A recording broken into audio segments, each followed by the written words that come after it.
देखो बेटा, स्ट्राइबर क्या पढ़ा बेटा? स्ट्राइबर।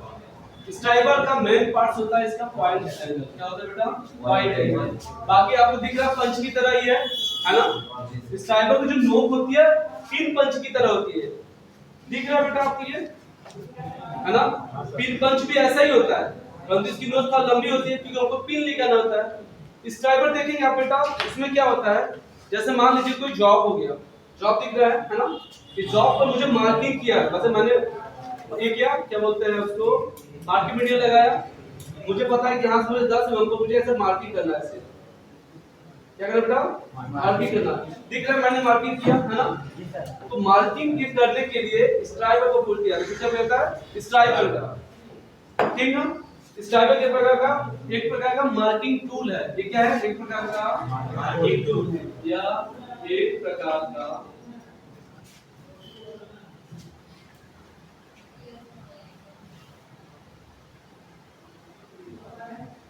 टूल है, ठीक ना? जिसकी सहायता से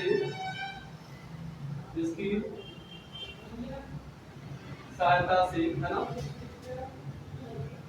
किसी जॉब पर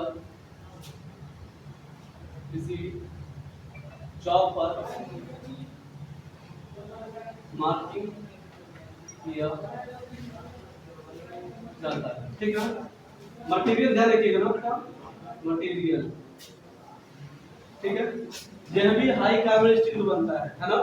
जितने भी मार्किंग टूल हैं, जो किसी को काट रहे हैं वो मार्क कर रहे हैं, या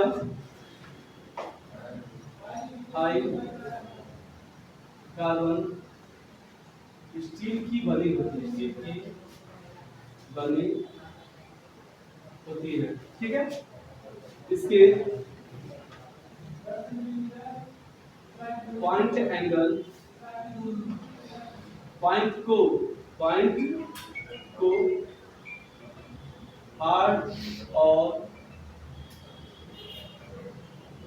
टेम्पर्ड किया जाता। इंपॉर्टेंट क्वेश्चन है इसमें बेटा कि स्ट्राइबर का पॉइंट एंगल कितना होता है? कितना? स्ट्राइबर का पॉइंट एंगल कितना होता है? तो आपको ध्यान रखना है कि स्ट्राइबर का पॉइंट एंगल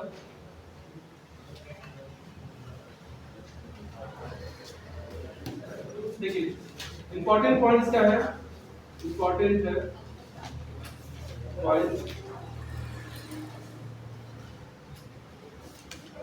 इसका पॉइंट एंगल, ठीक ना, 12 डिग्री से 15 डिग्री तक, इसका 12 डिग्री से 15 डिग्री तक होता है।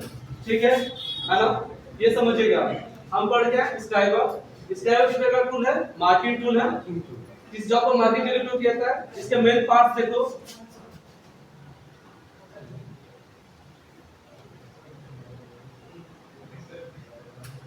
स्ट्राइबर के